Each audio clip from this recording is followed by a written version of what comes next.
오늘 말씀 요한복음 3장 16절부터 17절 말씀입니다. 요한복음 3장 16절부터 17절 말씀 우리 한 목소리로 한번 읽어볼까요? 자, 시작. 하나님께서 세상을 이처럼 사랑하셔서 외아들을 주셨으니 이는 그를 믿는 사람마다 멸망하지 않고 영생을 얻게 하려 하는 것이다.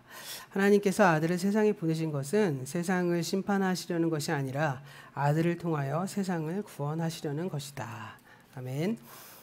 네, 지난 시간까지 우리가 복음과 지난 시간 제목이죠. 복음과 일상의 삶이라는 주제로 말씀 나눴어요.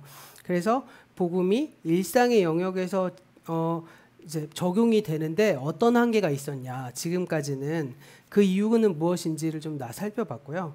그래서 이 한계를 넘어서는 그 해결책이 무엇이냐? 바로 일상에서 하나님 나라를 살아내는 것은 그 하나님 나라 복음으로 살아내는 것으로 그 하나님 나라 복음에 천착하면 자연스럽게 가능해지는 부분에 대해서 함께 나눴거든요. 예, 지금까지 우리가 왜곡된 십자가 대속의 복음, 그런데 그 십자가 대속의 복음은 왜곡됐다기보다는 너무 좁은 의미의 해석이었다고 말씀드렸어요. 그런데 좀 더 넓은 의미의 하나님 나라의 복음으로 해석하기 시작하면 믿음과 삶은 일치될 수밖에 없고, 그리고 우리가 일상이라고 하는 그런 삶의 영역에서 아주 자연스럽게 하나님 나라 소망하며 살아갈 수 있는 것이다 라고 말씀드렸어요. 오늘 말씀은요, 우리가 일상이라고 하는 이 세상에 대해서 좀 함께 정리해서 나눠보려고 그래요. 제가 저희 설교할 때 자꾸 말씀드렸지만 뭐 세상은 막 중립적이며 부정적이며 이거 얘기한 게 바로 이 설교를 가지고 바탕으로 제가 지난 2년 이상의 설교 동안 계속 말씀드린 거거든요. 그래서 그걸 다시 한번 이 세상이 도대체 어떤 의미를 가지고 있는가, 성경에서는 그걸 함께 나눠보려고 합니다. 우리가 일상에서 그리스도인으로 살기 위해서는요, 그 무엇보다도 이 세대의 질서를 정확히 분별해낼 수 있어야 해요. 이 세대의 질서 혹은 이 세대가 작동하는 원리에 대해서 근데 한번 생각해 보신 적 있으신가요? 대부분의 사람들은 이 세상에서 내가 어떻게 잘 살지에 대한 관심은 엄청나게 많죠. 이 세상의 영역에서 내가 얼마나 큰 이익을 낼 수 있을지에 대해서 엄청난 관심을 갖습니다. 그런데 정말 이 세상이 어떤 원리를 가지고 있는가, 혹은 이 세상 자체가 어떤 구조를 가지고 있는가, 어떤 시스템인가에 대해서는 많은 사람들이 크게 관심을 갖지 않아요. 예, 그래서 사실 이것에 대해서 원래 세상에 대한 구조적 관심을 갖고 난 다음에 그 세상에서 어떻게 살아갈 것인가를 우리가 고민해야 되는데, 우리가 그것은 망각한 채 단지 세상에서 잘 살기를 바라는, 잘 먹고 잘 살고 내 수많은 어떤 이익을 이렇게 누리고 살아가는 것에만 집중하면서 사람들이 살아가는 거죠. 그런 점에서 사실 이 세대의 질서는요, 제가 이제 밑줄로 이렇게 했지만 영적이면서 동시에 현실과 아주 밀접하게 연결돼 있어요. 네, 영적이면서 동시에 현실과 아주 밀접하게 연결돼 있고, 현실의 그 심층에서 현실을 움직이고 있는 세력, 배후 세력이라고도 할 수 있고 체제 뭐 이런 것을 의미하는 겁니다. 그래서 이 세대의 질서를 읽어내기 위해서는요, 먼저 우리가 살아가고 있는 이 현실을 정확하게 보실 수 있어야 돼요. 그리고 그 속에서 그 배후에서 조종하고 있는, 그 작동하고 있는 영적인 그 힘이 무엇인지를 또 읽어내실 수 있어야 된다는 거죠. 그런 점에서 그러기 위해서 우리가 두 가지 전문성이 필요할 수밖에 없거든요. 두 가지 전문성 뭘까요? 하나는 신학의 전문성이 필요합니다. 왜냐하면 이 배후 세력의 원리를 좀 봐야 되는 거니까요. 영적인 부분이니까. 그리고 또 한 가지는 뭐냐? 일상의 전문성이 필요하다라고 할 수 있어요. 그런 점에서 신학의 전문성과 일상의 전문성이 하나로 어우러지는 것이 어딜까요? 교회죠. 그런 점에서 교회는 너무너무 필요하고 중요한 요소입니다. 이 세대의 질서를 정확히 읽어내기 위해서는요, 신학의 전문가라고 할 수 있는 목회자들과 일상의 전문가라고 할 수 있는, 전 이런 말 쓰기 참 싫어하지만 평신도들이 일상의 복음화를 위한 동역자가 되셔야 돼요. 그래서 서로 머리를 맞대고 지혜를 모아야 되거든요. 왜냐하면 저 역시도 사실은 40대 초반까지 그 신학의 전문성을 가지고 막 그것만 공부하고 살았거든요. 그러면서 막 개혁적인 얘기를 한다고 했는데 개척하고 일상의 영역으로 진짜 사실은 우리 말씀 듣고 있는 우리 가족들이 보시기엔 굉장히 우스운 얘기지만 아주 어떻게 보면 반발자국 정도 이렇게 내딛어 봤는데도 엄청난 괴리감을 가지고 있고 그걸 느꼈거든요. 예, 우리 전사님도 이제 직장을 다니시면서 저랑 가끔 이렇게 얘기할 때 보면 와, 내가 교회 안 울타리에 있을 때는 진짜 생각도 못했던 일들에 대한 어떤 경험들을 막 얘기를 막 나누거든요. 그러니까 그런데 사실 저희 같은 경우에는 40대, 30대 후반에 이제 일상이란 것을 경험하다, 세상이란 것을 경험하다 보니까 이것을 체득하는 데 시간이 꽤 오래 걸립니다. 그래서 전문가가 영역이라고 할 수는 없어요. 사실은 경험을 하고 있다 뿐이지. 오히려 전문가는 우리 가족들이신 거죠. 일상의 영역에서 어떻게 살아나가고 있는가에 대한 부분을 늘 거기서 막 선택하고 고민한 일들이 계속 일어나시잖아요. 그러다 보니까 이 두 가지가 같이 어우러져서 지혜를 모아야 된다는 거죠. 그래서 동역이 계속적으로 일어나야 돼요. 그래야 설교가 더 하나님의 뜻 안에서 더 천착할 수밖에 없고요. 그리고 더 나아가서 일상의 영역에서 어떻게 복음이 미칠 수 있는지를 우리가 함께 나눠질 수 있고, 반대로 교회 안에서 허황된 메아리로 끝나는 것이 아니라 이 가족들의 삶이 목회자들에게 나누어지고 같이 고민되어지면 이것이 어우러질 수 있는 거죠. 그래서 그런 점에서 교회 공동체는 너무너무 소중하다라는 것입니다. 그래서 저는 개인적으로요, 이런 영역들이 우리 교회 안에서도 더욱더 심화 발전되어야 한다고 생각해요.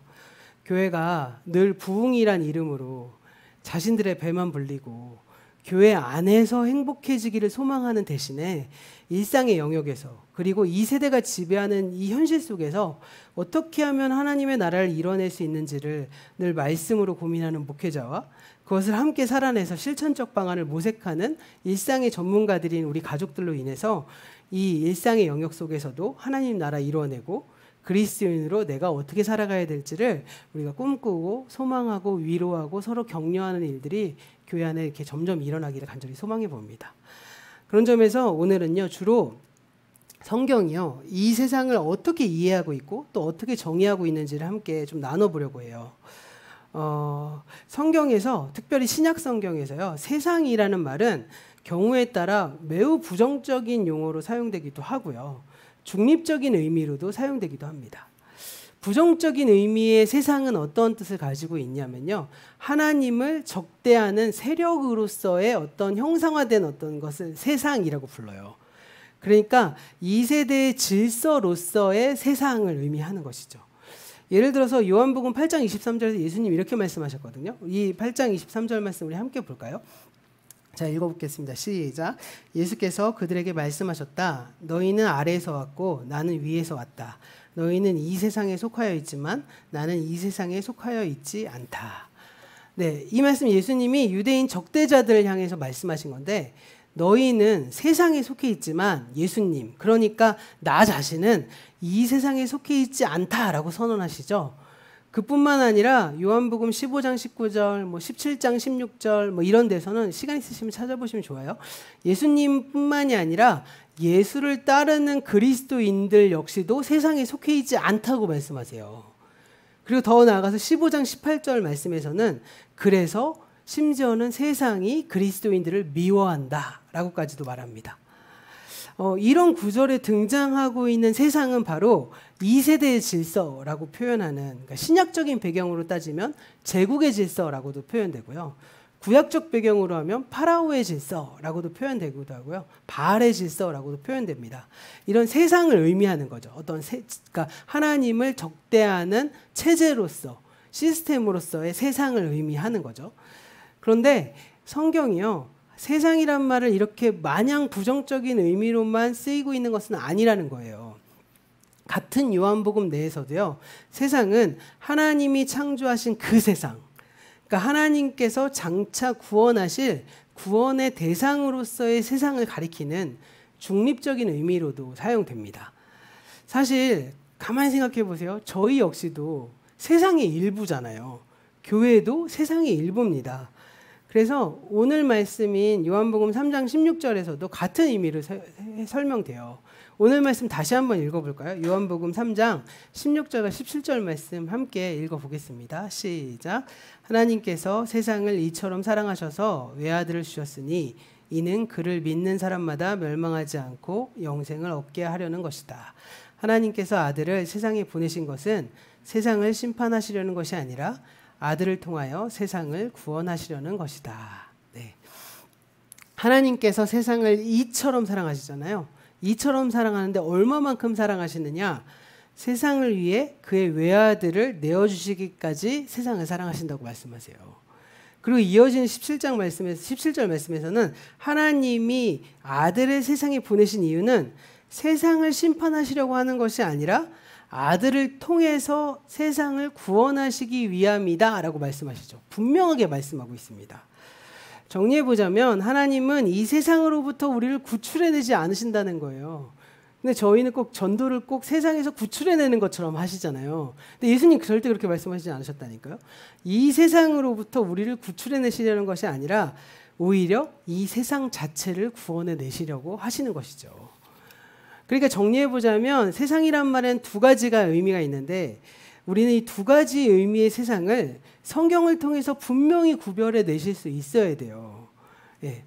그런데 문제가 뭐죠? 지금까지 우리는 이 성경이 말하고 있는 이 두 가지 의미의 세상을 구별하지 못하고요.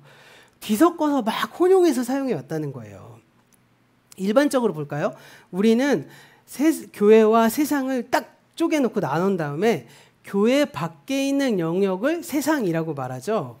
예. 예를 들어서 세상 사람들 이렇게 말하면 어떻게 생각하죠? 비기독교인을 의미하잖아요. 그리고 우리는 그 세상에 포함되지 않죠. 예. 이렇게 우리는 세상을 교회 밖의 영역으로 정의한 다음에 그 세상이 불신자의 영역이기 때문에 악하다라고 생각합니다. 하지만 우리가 세상이라고 부르는 그 교회 밖의 영역을요, 성경은 절대로 악하다고 하지 않고 있어요. 왜요? 중립적인 영역이니까. 심지어 악하다고 이야기하는 세상은요, 그 세상이 아니라 세상 배후에서 세상을 지배하려고 하고 있는 이 세대의 질서가 악하다고 말하는 거지, 세상 자체는 절대 악하다고 얘기하지 않고 있다는 겁니다. 그러니까 우리가 세상이라고 부르는 그 세상은 중립적인 영역이고요. 그 영역은 절대 악하다고 단정할 수 없는 거예요. 왜 그럴까요? 그 세상에는 선과 악의 두 가지 가능성을 다 가지고 있기 때문인 거죠. 그 세상에 하나님의 주대심이 이루어질 수도 있고 반대로 사탄의 질서가 그 세상을 지배하게 만들 수도 있는 것입니다. 그러니까 세상은 그 자체만으로 선하거나 악하거나 라고 하는 것이 아니라 선으로 갈 수도 있고 악으로 갈 수도 있는 이 두 가지 가능성을 모두 가지고 있는 중립적인 영역이라는 거예요. 그렇기 때문에 그리스도인의 사명은 무엇이죠? 그 중립적인 영역의 세상이 사탄의 질서에 지배당하지 않고 오히려 그 세상에 하나님의 주대심이 이루어지게 하는 것이죠. 바로 이것이 우리가 일상의 복음화가 중요한 이슈가 되는 거예요. 왜 일상의 복음화가 왜 중요하냐? 왜 우리가 하나님 나라를 일상의 영역에서도 완전하진 않지만 살아내려고 노력해야 하느냐? 그것은 바로 뭐죠? 이 중립적 영역인 세상 속에서 하나님의 주대심을 이루어서 조금이라도 하나님의 뜻이, 하나님의 나라가 나의 삶을 통해서, 우리 가족을 통해서, 교회를 통해서 이루어지게 하는 것이 바로 우리의 사명인 거예요. 그리고 그것을 가리켜서 우리는 뭐라고 말한다고요? 선교라고 말하는 겁니다. 전도라는 말은 내가 믿고 있고 내가 알고 있고 내가 천착해 있는 그 복음을 내가 다른 사람에게 전하는 거죠. 예. 그러니까 전도는 우리가 아는 그러한 어떤 복음을 전하는 것을 전도라고 말한다면 선교는 뭐냐면 일상의 복음한 거예요. 하나님의 나라를 살아내도록 돕고 살아내는 것. 이것이 바로 선교라고 할 수 있는 것입니다.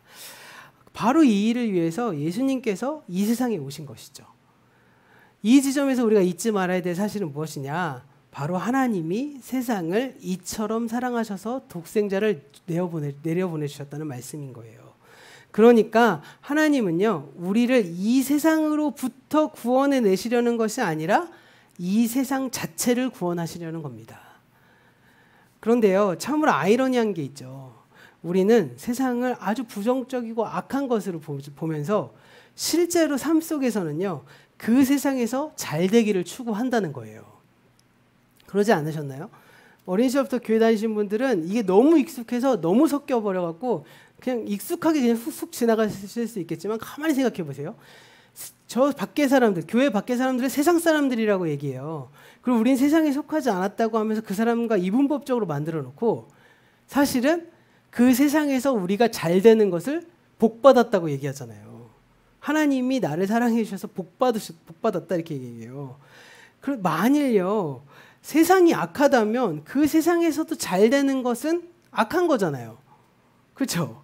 그런데 교회와 세상을 이분법적으로 나누고는 이 세상에서 잘 되는 사람, 여기서 잘 된다는 게 무슨 말이죠? 돈을 많이 번다든지 집값이 많이 올랐다든지 승진을 했다든지 불로소득이 갑자기 많이 생겼다든지 이러면 하나님이 복을 주셨다라고 하면서 포장한다는 거예요. 그 말이 안 되잖아요. 세상을 악하다고 해놓고 세상에서 잘 되고 있는 거를 복받았다고 말하는 게 너무 아이러니하지 않습니까? 근데 이걸 너무 당연시 여기고 있다는 겁니다. 그러면요, 한편으로는 세상이 악하다고 정죄하면서 다른 한편으로는 그 세상에서 잘 되기를 바라는 이 이중적인 태도가 도대체 어디에서 온 것일까요? 사실 이러한 이중적 태도 때문에 그리스도인의 삶과 태도에 심각한 모순점이 일어나는 거예요. 예를 들어서 어떤 그리스도인들이 세상에 어떤 변화를 위해서, 아주 작은 변화라도 변화를 위해서 무슨 일을 하기 시작하면요, 다른 기독교인들이 그걸 뭐라고 말씀하는지 아세요? 좀 어렵나요? 아주 쉽게 표현해 볼까요? 제가 예전에 우리 전에 교회에서 청년들하고 같이 막 좀 이 환경에 대해서 좀 우리가 좀 생각해 보자라고 하면서 이렇게 머그컵 들고 다니는 운동 했었거든요. 예, 교회에도 머그컵 들고 다니자. 예, 이렇게 막 이런 운동했어요. 종이컵 줄이기 뭐 이런 거 얘기했는데 그거 했을 때 그 다른 모 성도님이 그 청년들한테 뭐라고 말했냐면 쓸데없는 세상 일을 한다고 교회 안에서 예수님 잘 믿고 찬양하지, 예수님 잘 믿고 예수님 믿는 거에 집중해야지, 왜 환경운동 같은 왜 운동과 같은 짓을 하냐 뭐 이런 얘기를 들었다고 해요. 예. 그런데요, 그렇게 말하는 분들이 그 쓸데없는 세상에서 잘 되고 이익을 추구하는 일에는 엄청나게 열심히잖아요. 그리고 거기서 그 이익을 추구하면 갑자기 믿음의 사람이 되는 아이러니한 일들이 벌어지는 거죠. 이러한 이러한 이중적 태도는요, 우리가 성경에서 세상을 무엇이라고 정의하는지 온전하고도 정확히 이해하지 못하는 데서 우리가 나오고 있는 것이고요. 앞에서 말씀드린 이 세상의 두 가지의 의미를 세밀하게 구별하지 못하고 두 가지의 의미를 섞어서 사용하기 때문에 그런 것입니다. 그럼 우리가 이 세상에서 올바로 이해하지 못하고 하나님의 구원 대상인 그 세상을 악한 것으로 오해해서 우리의 관심을 지워버리게 된 그 이유가 도대체 무엇일까요? 이것은 두 가지로 이해할 수 있거든요. 그것은 앞에서도 얘기했던 교회와 세상의 이분법적인 사고를 가지고 있는 것이고요. 다른 하나는요, 종말론의 오해 때문입니다. 첫 번째로 이 교회와 세상의 이분법적인 사고에 대해서 좀 말씀을 드릴게요. 우리는 교회와 세상을 이분법적으로 나눈 사고에 매우 익숙해져 있거든요. 그럼 이런 이분법적인 사고를 보자면 교회는 그럼 뭐죠? 누구의 영역이죠? 하나님의 영역인 거예요. 그럼 세상은요? 세상은 무신론과 타종교의 영역인 거죠. 그래서 교회와 세상을 나누는 경계선은 곧 뭐와 뭐의 경계선이 될까요? 천국과 지옥을 나누는 경계선이 되고 있어요. 예. 그리고 천국과 지옥의 경계선이란 즉 선과 악의 경계선 이게 되는 거죠. 예. 그래서 사실 이 요즘 청년들이나 이런 사람들 이해 못해요. 아니, 교회 다니다고 다 선하냐? 이렇게 말하는 거예요. 그럼 천국 가는 사람 다 선하냐? 그럼 뭐라고 말해요? 아, 인간은 원래 원죄를 져서 악해. 하나님한테 구원을 받아도 여전히 우리 안에 죄가 잔존해 있기 때문에 남은 죄가 자꾸 우리 안에 지어서 우리 늘 회개해야 돼. 근데 그것보다 오히려 하나님께로 하나님을 믿지 않아도 윤리적으로 선하게 사는 사람들은 그럼 구원받지 못하냐? 막 이렇게 되는 거예요. 이분법적으로 나누니까 자꾸 이런 질문이 반복되기 시작하는 겁니다. 예.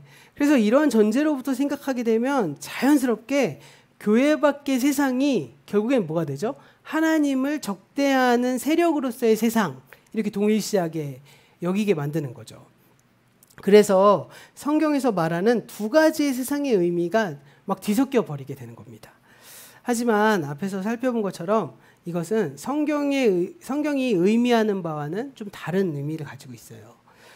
요한복음에 나오는 세상의 의미 가운데 중립적인 의미의 세상은요, 제가 말씀드렸지만 비그리스도인들과 그리스도인들 모두 포함하는 세상이에요. 예. 심지어 요한복음이 말하는 부정적인 의미의 세상 안에는요, 뭐까지 있냐면요, 하나님을 안 믿는 사람들을 가리키는 것이 아니라 하나님을 잘못 믿은 사람을 가리키는 경우가 훨씬 많습니다. 그러니까 하나님을 믿는다고는 하는데 하나님을 진짜 주인으로 인정하지 않는 사람, 입으로는 주님을 믿는다고 하지만 삶으로는 하나님을 인정하지 않는 사람들을 오히려 하나님을 적대시하는 세력으로서의 세상으로 본다는 거죠. 그 사람들을 가리켜서 세상 이렇게 얘기합니다. 정리해보자면요, 교회 밖의 사람들을 세상이라고 말하는 것이 아니라 교회 안에 있어도 하나님의 그 주님 되심을 입으로만 외치는 사람을 가리켜서 성경은 세상이라고 말하고 있는 것이죠.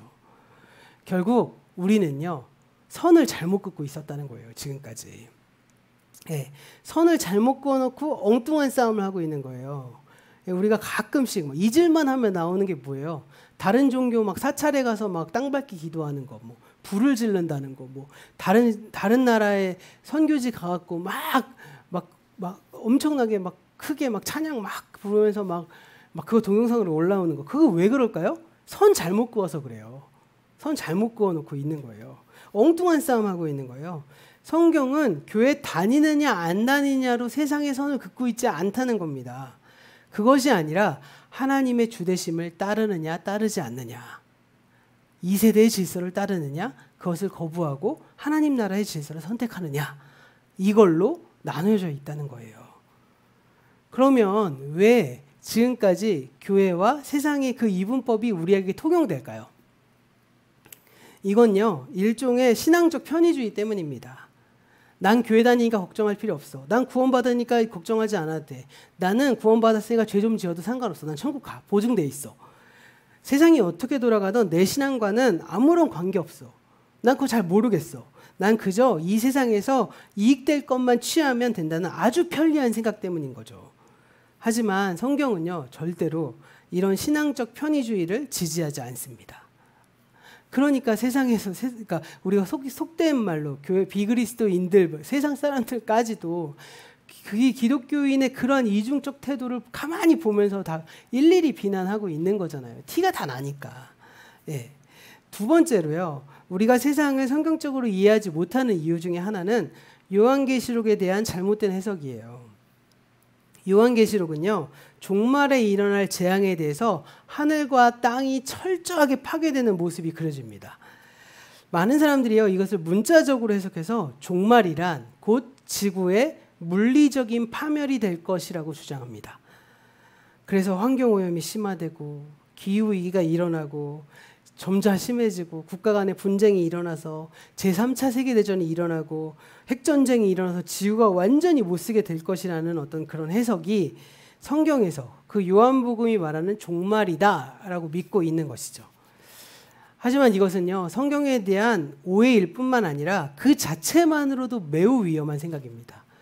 왜냐하면요, 이러한 생각은 인류의 환경오염, 기후위기, 핵전쟁 이런 게 정당화되기 때문이에요. 환경 파괴와 핵전쟁과 같은 일들은 하나님의 종말 계획에 포함되어 있기 때문에 당연히 일어나야 할 것이라고 생각합니다.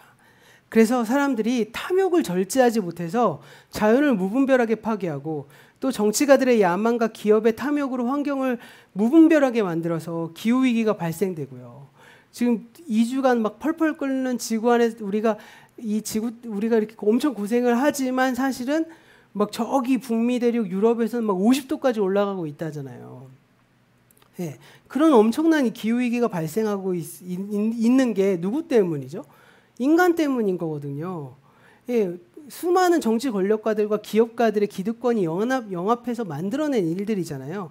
이런 일들이 일어나고 거기 안에서 우리도 작게나마 누리잖아요. 그것을 막 사용하잖아요. 그리고 이 모든 것이 다 종말을 향한 하나님의 뜻이라고 정당화하고 있다는 거죠.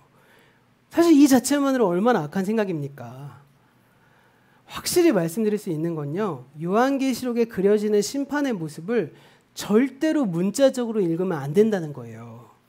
그것은 사탄의 세력이 멸망당하는 것을 상징적으로 그리고 있는 것입니다. 생각해 볼까요? 잘못한 것은 사람인데 왜 애꿎은 피조세계가 심판받아야 합니까? 예, 혹시 어마어마한 막 자연을 바라보면서 막 감동이 밀려와서 막 주 하나님 지으신 모든 세계라는 찬양이 막 절로 떠오르는 경험 해보신 적 있으십니까? 예. 그런데요, 그 하나님이 만들어주신 위대한 대자연, 그 하나님이 지으신 그 모든 세계를 인간이 잘못한 것 때문에 스스로 하나님이 파괴하신다고요? 도대체 왜 하나님이 그렇게 하셔야 될까요? 잘못은 사람에게 있는데 하나님이 정작 그 잘못한 사람은 회개하게 기다리고 구원까지 해주시는데 아무 잘못 없는 대자연, 동물들 왜 이러한 일들이 파괴되는 걸까요? 지구가 너무 뜨거워갖고 미국에는 조개가 우리나라인가요? 미국인지 기사를 잘못 봐서 모르겠는데 조개가 다 입을 벌려갖고 그 사진 보셨나요? 그냥 몇만 마리가 그냥 바로 죽어버렸잖아요. 예. 왜 이런 일들이 일어난다는 거죠? 그런데 인간은 구원받아요. 회개했다고. 성경도 절대 그렇게 말하고 있지 않다는 겁니다. 하나님은요, 대자연과 인간을 포함한 모든 피조세계를 원래 창조했던 그 모습으로 회복시키실 거예요. 그래서 우리가 하나님 나라를 소망하는 거죠. 그것 자체가 바로 구원입니다. 나 혼자 천국 가는 게 구원이 아니라요. 하나님이 회복하신다. 그분의 나라를. 그분이 주인 되신 나라를. 예, 그게 하나님 나라인 거죠. 그래서 하나님 나라는요, 세상의 파괴가 아니라 세상의 회복인 거죠. 하나님이 태초에 창조하셨던 그 타락 이전의 모습, 그 사람의 모습으로 회복하시는 것이 바로 구원인 거죠. 그런데요, 여기서도 이렇게만 말하고 끝나면 사람들 무슨 생각하냐면요, 구원받았다는 걸 에덴 동산에서 아담과 하와가 벌거벗어도 막 기뻐한다고 막 타잔처럼 막 빨개 벗고 막 이런 거 상상하시거든요. 그게 아니라 하나님께서 원래 창조하셨던 그 창조의 모습 그대로의 회복인 거지 그 형상의 모습으로 리턴한다는 것이 아니라고 저는 생각하거든요. 예. 그런 점에서 저희는 하나님 나라에 대해서 좀 더 고민하셔야 되고 상상해 보셔야 되고 소망해 보실 필요가 있습니다. 그리고 제가 그랬잖아요. 오늘 우리가 살아가는 이 삶의 모습과 하나님 나라가 연결되어 있을 거라고 난 확신한다고 말씀드렸잖아요. 그런 일들을 소망하는 것이 사실은 우리 안에 상상력을 좀 자극하셔야 될 필요가 있다라고 저는 생각합니다. 그래서 이 세상에 하나님의 주되심을 이루는 것은요, 세상이 그 본연의 모습을 회복하도록 돕는 것을 의미합니다. 마태복음 5장 13절에서 산상수훈의 기록인데요. 그때 말씀하신 예수님이 우리는 세상의 소금이다 이렇게 말씀하셨거든요. 이게 바로 우리의 사명을 잘 보여주는 거예요. 제가 예화를 너무 많이 들어갖고 제 아내는 엄청나게 많이 들은 예화고 우리 가족들도 굉장히 많이 들은 예화긴 하겠지만 예, 소금이 맛을 낸다는 거 그게 무슨 의미일까요? 소금이 맛을 낸다는 거 예, 짜지는 건가요? 예. 설렁탕에 소금을 넣으면 적당량을 넣으면 무슨 맛이 나야죠? 짠맛이 나야 되나요? 설렁탕 맛이 나야 되죠. 그게 맞는 거죠. 예, 짠맛이 나면 소금 너무 많이 넣은 거죠. 나물에 소금을 잘 넣습니다. 그러면 무슨 맛이 나야 되죠? 나물 맛이 나야 되죠. 소금 맛이 나면 안 되는 거죠. 고기를 굽고 그 위에 소금을 착착착 쳤는데 너무 짜. 그게 맛있게 만든 게 아니라 고기 맛이 잘 나야 소금을 잘 친 것이죠. 예. 그러니까 음식에 소금을 넣으면 짠맛이 나는 것이 아니라 음식 맛이 나게 하는 것, 그것이 바로 소금의 역할입니다. 그 예수님이요, 우리를 세상의 소금이라고 하셨거든요. 그런 점에서 우리가 세상에 들어가면 이 세상이 세상 본연의 참맛이 나게 하는 게 바로 우리의 사명인 거예요. 예를 들어서 그리스도인이 정치판에 들어가면요, 그 속에 참된 민주주의가 일어나야 되는 것이고, 그리스도인들이 경제 영역에 들어가면 시장 안에서 공정한 거래가 이루어지는 것이고, 공동체 내 정당한 분배가 좀 이루어져야 되고요. 그리스도인들이 교육계에 들어가면 학교에서 진정한 참교육이 이루어지고, 그리스도인들이 가정에 들어가면 하나님 나라와 같은 아름다운 가정이 그곳에서 이루어지는 것, 그것이 바로 세상의 소금이 되는 것이죠. 이렇게 우리가 살아가는 세상의 본래 모습을 회복하게 하는 것이 바로 우리가 일상의 복음화라고 할 수 있는 겁니다. 그러면 반면에 사탄은요, 이 세상을 왜곡해서 어떻게 하죠? 그 본연의 맛을 잃어버리게 만드는 게 바로 사탄의 역할인 거죠. 오히려 짜게 만드는 건 사탄의 본연의 방식인 거예요. 네. 그럼 세상의 참모습이 무엇이고 그 본연의 자리를 잃고 왜곡된 모습이 도대체 무엇이냐? 우리는요, 우리가 알 수 있는 그 본연의 모습은 딱 한 가지밖에 없잖아요. 창세기의 창조와 타락 속에서 그 원형을 우리가 찾아볼 수 있다는 거예요.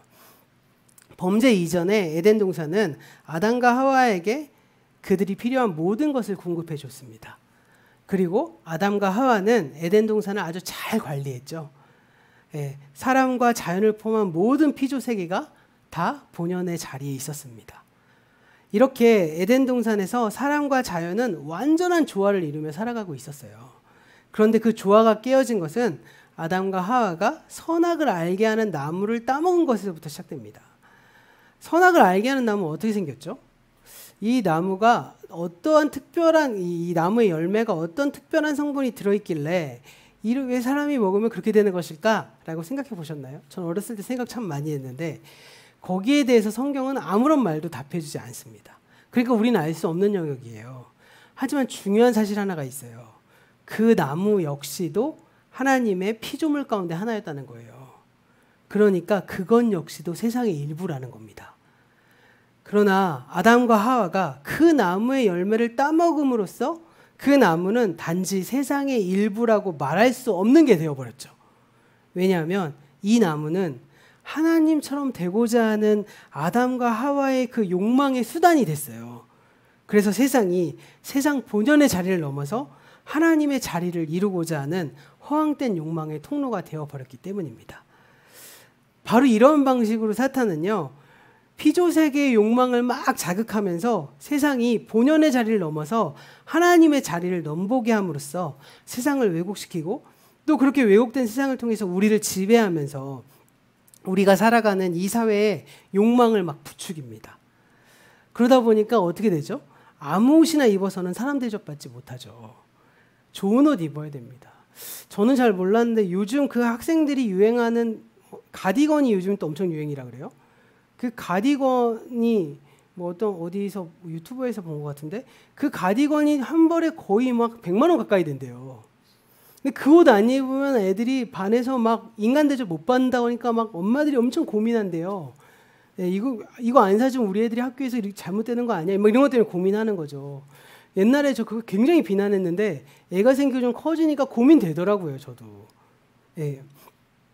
그런 방식으로 욕망을 막 부추깁니다. 사람 대접받지 못하니까 좋은 옷 입어야 되고 아무 동네나 살아서는 존재감 살아나지 않아서 좋은 동네 가야 되고 좋은 학원으로 가야 되고 아무 차나 아무 집이나 아무 학교나 아무 직장에 다녀서는 만족이 되지 않아요. 그래서 끊임없이 인간을 어떻게 만들죠? 욕망하면서 그 욕망을 채우기 위해 살아가도록 만듭니다. 그리고 그 욕망으로 인해서 하나님께서 만들어주신 그 모습 자체만으로도 행복해하지 않는 거죠. 하나님이 나에게 주신 것은 부족한 것뿐이다 라고 생각하게 만듭니다. 하나님이 세상을 창조하시고는 뭐라고 말씀하셨어요? 보기에 심히 좋았더라 라고 말씀하셨는데 우리는 하나님이 창조한 세상을 보면서 부족해, 이거 가지고 안 돼 하고 행복하지 않게 됐다는 거예요. 더 가져야 되고 더 올라가야 되고 더 잘나야 되고 더 누려야 하는 것이죠. 그러다 보니까 이 세상의 모든 욕망의 총화가 뭐가 됐습니까? 돈이 되어버렸습니다. 왜냐하면요, 오늘날 돈이라는 건 그 모든 욕망을 다 이룰 수 있는 맞는 키가 되어버렸기 때문이죠. 돈이 인간의 모든 욕망을 이루어주는 존재입니다. 그런데 인간의 모든 욕망을 다 이룰 수 있는 존재가 있다면 그 뭐죠? 바로 신이죠. 그래서 돈은요, 오늘날 일종의 신입니다. 그런데요, 생각해 볼까요? 돈이라는 건요, 내가 벌어서 내가 사용하는 일종의 도구입니다. 그런데 그 돈이 어떻게 우리에게 신과 같은 역할을 하게 되어버렸을까요? 예. 돈이 어떻게 신이 됐을까요? 돈을 신으로 만들어버린 것은 사회적으로 구조화되어 있는 그 욕망의 시스템이죠. 예. 2세대의 질서라고도 할 수 있고 파라오의 질서라고도 할 수 있는 그 질서가 옛날에 파라오를 중심으로 들어갈 땐 파라오가 신이 되고 제국에서는 황제가 신이 되는 것처럼 만들어졌듯이 오늘날 사회적으로 구조화되어 있는 그 욕망의 시스템이 돈을 신으로 만들어버리는 겁니다. 그런데 그래서 2세대의 질서는 그런 욕망을 통해서 작용하는 거예요. 이 세상의 질서는 그래서 우리로 하여금 만족을 모르게 만드는 거죠. 2세대 질서는 심지어 우리가 욕망을 따라 살면서 부끄러운 줄도 모르게 만들어버립니다. 그래서 다른 사람 거 뺏고 약탈해서도 하고 반칙을 써서라도 그 사람보다 내가 더 많이 가지면 어떻게 되죠? 부러워하게 되고 그 사람이 오히려 승자처럼 보이는 예능 보세요. 요즘 예능 보면 다 그런 예능 아닙니까? 그래서 모든 사람들이 그 욕망을 다 따르게 하고 내면화하게 하고 당연하게 여기게 합니다. 그래서 이 세상의 질서는요, 그런 점에서 사회 구조적이고 동시에 내면적인 겁니다. 여기서 사회 구조적이란 건 무슨 뜻일까요? 네, 사회 전체가 다 그런 방향으로 가고 있어서 내 개인의 힘만으로는 정하기 어렵게 되어버렸다는 것이죠. 내면적이란 건 뭐죠? 그것이 밖에만 있는 것이 아니라 우리 내면 속으로 깊이 들어와서 내 가치관으로 형성이 되고 인생의 목적이 되고 기호가 돼서 내 사고와 행동을 자연스럽게 지배해 버리게 되는 겁니다. 그래서 제가 말씀드렸잖아요. 예배는 백신과도 같다고. 예. 이 세상의 가치관을 따라 살아가지 않도록 늘 우리가 하나님의 백신을 맞아들일 수 있어야 된다라는 것입니다. 그래서 우리가 2세대 질서에 저항하기 위해서는요. 한편으로는 우리 안에 있는 개인적인 욕망을 조절할 줄 알아야 되고요. 다른 한편으로는 일종의 집단 광기와 같은 사회적인 욕망을 내 선에서 끊어내고 조절할 수 있어야만 합니다. 오늘 말씀 마무리하면서요. 어떻게 하면 그럼 이 사회적인 욕망을 조절해낼 수 있을까요? 네. 이 욕망을 사회적으로 부추기고 있는 사람은 또 누구일까요? 이것은요. 근데 일상의 전문가인 우리 가족들이 다뤄줘야 될 문제죠. 또 아주 조금이나마 일상에 발을 디디고 있는 저 역시도 다뤄야 할 문제겠죠. 예. 근데 사실은 처음에도 말씀드렸지만 이 분야에 관련된 우리 가족들이 더 많이 고민해 주셔야 되는 문제입니다. 사실은요. 제가 예수님의 십자가로 끊어내는 것에 대해서 얘기했잖아요. 혼자는 절대 할 수 없기 때문에 공동체가 함께 이 일들을 해내야만 하는 것이죠.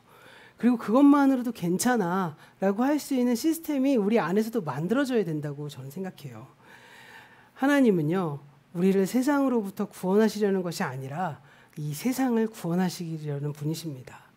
왜냐하면 이 세상은요. 하나님이 친히 창조하신 하나님의 피조 세계고요.